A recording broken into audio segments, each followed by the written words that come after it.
दिसंबर का महीना। आज बाकी दिनों से ठंड ज्यादा थी। ठंडी हवाएं चल रही थी। राजू अपनी चाइनीज की लारी के पास बैठा था, क्योंकि आज ठंड की वजह से ग्राहक भी कम थे। तभी एक आवाज आती है, और आवाज में ठंड की थरथराहट साफ महसूस हो रही थी। भैया, 2 चाइनीज मंचूरियन पार्सल कर दो न जरा, और थोड़ा तीखा बनाना। ये आवाज वैभव की थी। वैभव एक साधारण सा दिखने वाला 26 साल का नौजवान लड़का था। वह इंफोटेक कंपनी में काम करता था। हाल ही में उसका ट्रांसफर जयपुर हुआ था। वह और उसकी वाइफ सनाया, जो पेशे से एक टीचर थी, आज सुबह ही अपना सारा सामान लेकर जयपुर पहुंचे थे। अपनी सारी सेविंग्स लगाकर और थोड़ा लोन लेकर उन्होंने यहाँ घर लिया था। कल सुबह ऑफिस में रिपोर्टिंग है। जल्दी उठकर निकलना पड़ेगा, वरना पहले ही दिन इंप्रेशन की धज्जियां उड़ जाएंगी। वैभव मन ही मन सोच रहा होता है। तभी उसके फोन की घंटी बजती है। फोन सनाया का था। कहाँ हो? कितनी देर? बहुत भूख लगी है, सनाया ने कहा। अरे आया बाबा, बस 2 मिनट, बन ही गया है, बोलकर वैभव फोन काट देता है। हाँ भैया, कितना हुआ? 160 रुपए। ठीक है, ये लो। और वैभव वहां से निकल पड़ता है। अपार्टमेंट के पास ही लारी होने की वजह से वह पैदल ही आया था। थोड़ा सा चलते ही वैभव को पीछे से आवाज आई।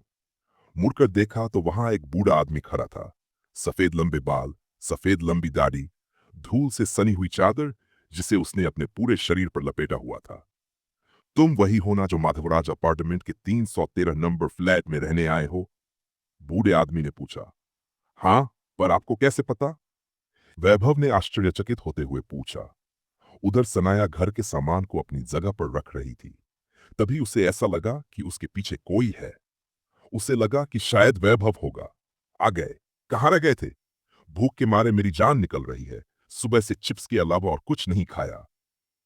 लाओ, अभी मैं डिश में परोस देती हूँ। ऐसा बोलते हुए वह पीछे मुड़ी, पर पीछे कोई नहीं था। दरवाजा वैसे ही बंद था। वह थोड़ा घबराई। क्या उसने जो महसूस किया वह सच था, या स्ट्रेस की वजह से उसे ऐसा आभास हुआ? वैभव के सवाल करने पर वह बूढ़ा आदमी पलट कर जाने लगा और बड़बड़ाने लगा। गलत किया। नहीं आना चाहिए था तुम्हें यहाँ। गलत किया।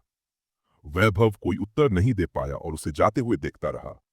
धीरे धीरे वह बूढ़ा आदमी कोहरे में समा गया। एक तेज गाड़ी के हॉर्न ने उसका ध्यान भंग किया, और वह फिर चलने लगा अपने घर की ओर। यहां सनाया तय नहीं कर पा रही थी कि उसने जो देखा वह भ्रम था या कुछ और। सनाया सोच ही रही थी कि तभी डोरबेल बजती है और वह चौंक जाती है। वैभव था। दोनों एक दूसरे को यह बात बताना चाहते थे, लेकिन ना बताना ही बेहतर समझा। रात के 2 बजे थे। वैभव सो चुका था, पर सनाया की नींद कोसों दूर थी। वह थोड़ी थोड़ी देर में बस करवटें बदल रही थी। बेडरूम में डिम लाइट जल रही थी और सनाया अपने ख्यालों में डूबी हुई थी। वैभव से उसकी पहली मुलाकात, पहली डेट, घर वालों को मनाने की कोशिशें, और आज देखते देखते उनकी शादी को 2 साल हो चुके थे। डिम लाइट के उस बल्ब में मानो उसे सब दिख रहा था। अचानक वह चौंकी। उसे लगा कि कबर्ड के पास कोई है जो उसे घूरे जा रहा है। अंधेरा ज्यादा होने की वजह से उसे कुछ दिखाई नहीं दिया। वह हिम्मत करके उठी, पर वहां कोई नहीं था। वह डरी हुई थी। ये दूसरी बार था जब उसे लगा कि कोई उसे देख रहा है। वह घबराकर कंबल ओढ़कर सो गई। थोड़ी देर सोई ही थी कि उसकी आंख खुल गई।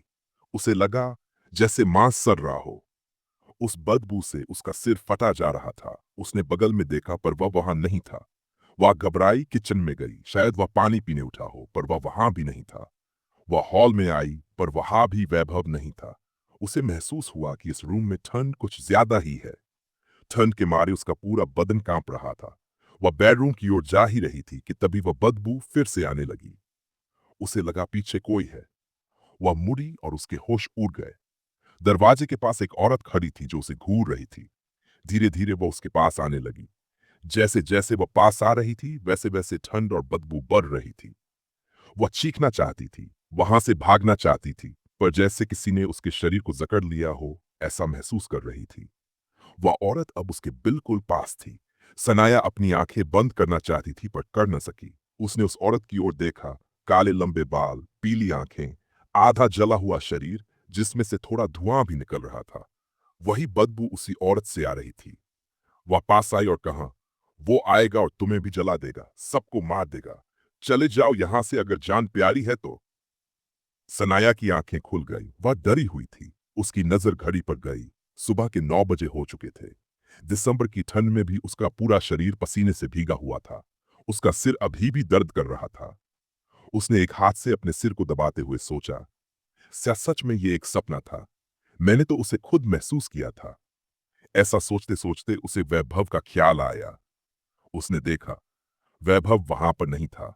उसने पूरे घर में उसे ढूंढा, पर वह कहीं नहीं मिला। फिर उसकी नजर टेबल पर रखी एक चिट्ठी पर गई। तुम बहुत गहरी नींद में थी और कल से थकी हुई थी, इसलिए मैंने तुम्हें नहीं जगाया। मैं ऑफिस जा रहा हूं। मैंने ब्रेकफास्ट कर लिया है और लंच भी वहीं कर लूंगा। तुम अपना ख्याल रखना। वैभव फिर सनाया घर के कामों में व्यस्त हो गई। काम करते करते उसे एक ही ख्याल आ रहा था कि कल रात उसने जो महसूस किया वह सपना था या कुछ और। दोपहर के 1 बजे वैभव ने सनाया को मैसेज किया, आज मैं 7 बजे आ जाऊंगा, डिनर मत बनाना, हम बाहर खा लेंगे। रात के 11 बजे दोनों डिनर करके घर पहुंचे। दरवाजा खोलते ही सनाया को जलने की बदबू फिर से आने लगी। उसने वैभव की ओर देखा और कहा, वैभव, क्या तुम्हें कुछ जलने की बू आ रही है? नहीं तो क्यों? वैभव ने पूछा। नहीं, कुछ नहीं, बोलकर सनाया ने दरवाजा बंद कर दिया। रात के 2 बजे फिर से जलने की बदबू से सनाया की नींद खुल गई। वही सब कुछ फिर से महसूस हुआ। अब तो ये रोज की बात हो गई थी। सनाया बेचैन रहने लगी थी। रविवार की सुबह 9:30 बजे वैभव सोफे पर बैठा था। एक हाथ में अखबार और दूसरे हाथ में कॉफी मग। वैभव की नजर सोच में डूबी हुई सनाया पर जा रुकी। क्या हुआ सनाया? काफी दिनों से देख रहा हूं, तुम कुछ बेचैन सी दिख रही हो।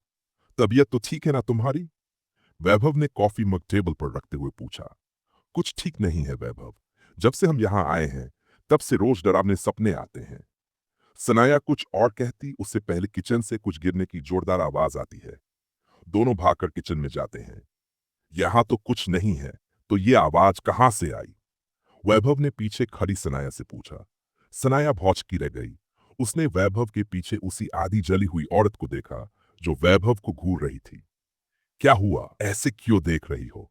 वैभव ने सनाया से पूछा। सनाया ने डरते हुए उस औरत की ओर उंगली दिखाते हुए कहा, वैभव, वो। और उसकी आंखों के सामने अंधेरा छा गया और वह बेहोश होकर गिर पड़ी।